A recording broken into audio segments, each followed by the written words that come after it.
Okay. Go, man! Do that though. On the count of 3. 1, 2, 3. Chuy, Chuy, Chuy, Chuy, Chuy, Chuy, Chuy, Chuy, go, man! Thank y'all. Well, I wasn't given any guidelines as to what we were going to talk about, so I just came down and hang out with you guys, check out your studio, and say hey. I'll give you guys a little brief history of me. Started in radio probably about 88, about 88, 89 at KSOL. That was 107.7 on the FM dial. For those of you that are old enough to even know what that was, most of you probably won't, but it's okay, because that was ancient. But it was awesome. I got a chance to get into radio by becoming friends with the nighttime guy. The nighttime guy, his name was Marcos Gutierrez, and he was like the top dog at that time. And he was like, it was crazy because he was on what was so-called the black station KSOL that played all the urban music, but he was known as the Guacamole Man. And he saw me at a quinceañera spinning, and I was doing all the announcements, hello, hey, it's time for dinner, la hora de la cena, damas y caballeros, favor de tomar asiento, all that boo-boo that you gotta do as an MC. And he's like, yo, I kinda like that, you do what I do. You wanna come hang out at the radio station? I'm like, yeah, hell yeah. I've been wanting to be in radio for like all my life. So he gave me a chance to come in and hang out with him. And that started at KSOL. Now KSOL, a little bit after that, became Wild 107. They did a whole big stunt when they switched over signals. They played Wild Thing by Tone Loc for 2 full days. Imagine hearing that on BP for 48 hours. So after their big publicity stunt to get attention that, KSOL had switched formats, had switched call letters, had switched the whole look of it, the whole sound of it. Everything that was KSOL was now officially gone. It is now Wild 107. And then while being at Wild 107, I got a chance to work with a guy named Mancow, who was the morning guy. He came here and blew up, and he was definitely making strides. He was a little controversial, some of the stuff that we did both on the streets, because I was a street guy for him and his show. We were blowing up chickens with fireworks, and he was talking crazy on the air, and I'm doing everything from running naked in Berkeley to stopping traffic on the bridge. For those of you guys that remember that incident. So that kind of actually really put Wild 107 on the map, because at that time, sure, people heard KSOL, they were like, now getting to learn about Wild 107, but the bridge incident really put us on the map. And a little bit after that, I was trying to get on full time, because at that time I had got a girl pregnant. Just having a little kid. Happens. So strap it up.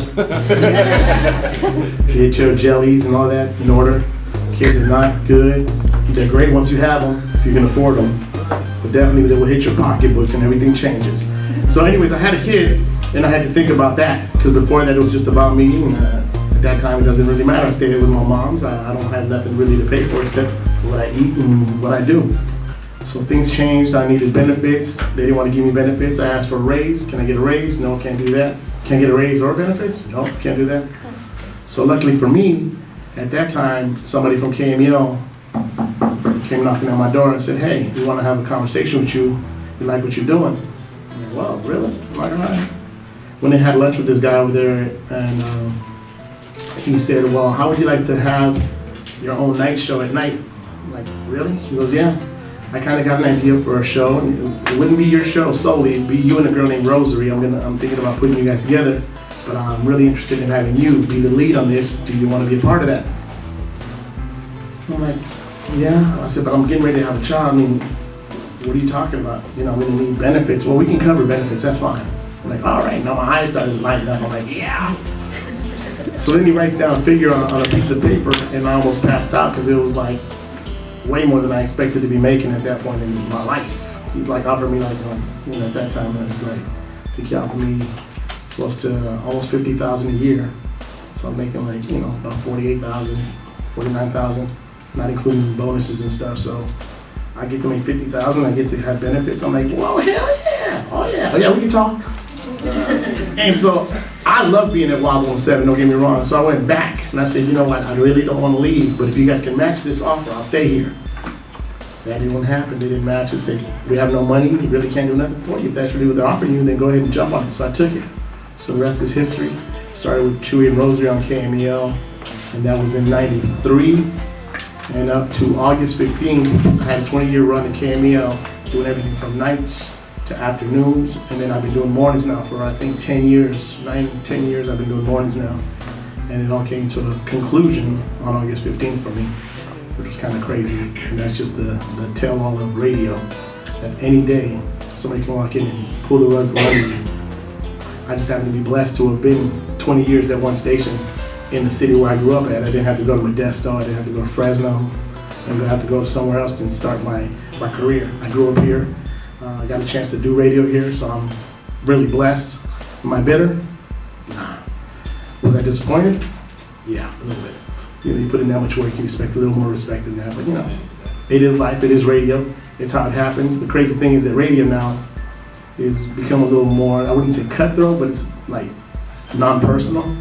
You hear some of these voices that you hear on the radio that aren't even here. People you won't ever see unless there happens to be a big event like a summer jam or a Stone Soul picnic where the artists, well not necessarily the artists, but the MCs or the DJs come into town for the big events. You know, La Bronca, who's on the Spanish radio station, she started here, but she went to LA and she was broadcasting back to the Bay Area. Steve Harvey's not here. There's a bunch of folks I could tell you that aren't here, but you know, you hear them on the radio all day, every day. And you know, the connection's being lost. So that's a little bit about me. I really here for Q&A if you guys want to ask any questions. I love broadcasting, it's what I've always wanted to do. I didn't graduate with any kind of degree from college. I did go to CSM, home of the Bulldogs, and I did partake in their broadcast program there. Had some great teachers along the way. Lee Perkins, Barry Pope, Marcos Gutierrez. I worked with JoJo Wright. I worked with, Rick Chase, Rennell, John London. So I've worked with some really talented folks. So to be able to last as long as they did is just awesome. And to be considered sort of like a Bay Area sort of icon now is like really humbling, overwhelming, and it's kind of dope, you know. So with that being said, I'm opening it up for questions or anything that's care to ask in regards to radio, whether it pertains to me or it pertains to you. Yes, sir. So now that radio is over for you, well, it's not over. Trust me, it's not over. We're working on something right now, Phil. We're working on something. Hey, well, please know it's not over. I'm asking questions you don't want to Okay, that chapter in your life. Okay. Yes, sir. Question. I know that, you know, getting up every morning, whatever you're doing for 20 years straight, you know what I mean? It's like a program that you make. So now that you're into new ventures, like what are you doing now if you can, you know, put that out there? Nothing official. I've had a couple of conversations with a couple of stations that are interested in doing something. They're more concerned with monetary. Can they afford me? And I'm like, I got to start from the bottom, I guess, one more again. So I'm willing to take a pay cut. I'm not going to, you know, especially with people that are doing these sort of jobs for nothing.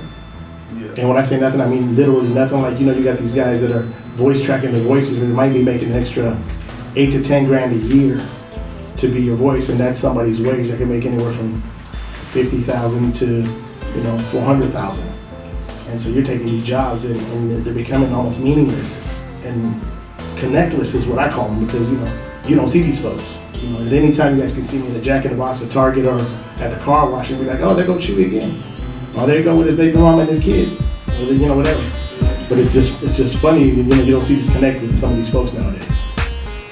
What am I doing now? A lot of this. I'm everywhere. You can catch me hosting a lot of parties. I'm talking to a lot of folks. I'll be at CSM, then I'll be at KSJS, SF State wants me to come down there, and so I'm just, you know, connecting with the folks that are trying to get into it. Not to discourage you, because I think this is an awesome job. If you can get in it. It's rewarding. It's you know, if you're not in it for the wrong reason. Some folks get in it because they want to meet Beyonce and Jay-Z. Don't do it for that. Do it because you love music, you love to connect with folks, and you know, be that person that people can relate to more than anything else. So I'm just staying active as much as possible. You know, 'cause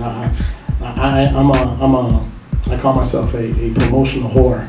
You see Chuy stickers, you see Chuy banners, you see Chuy vans, and all this I did for myself because I wanted to brand myself. I wanted to be somebody that people identify with. So when you see a Chuy logo or something, you're like, it triggers some sort of memory for you, whether he played a request for me, shout out my cousin out, I seen him at the movies, whatever the case may be. And so that's been actually the most rewarding for me at this point now when I run into folks and they're like, man, I remember when I met you at the blah, blah, blah, and you talked to me, you know, most folks would walk past me. Like, it's what we do. I mean, I'm here and I'm in the place where I'm at because of folks that I connected with along the way, you know. So that's what's up right now. Good looking.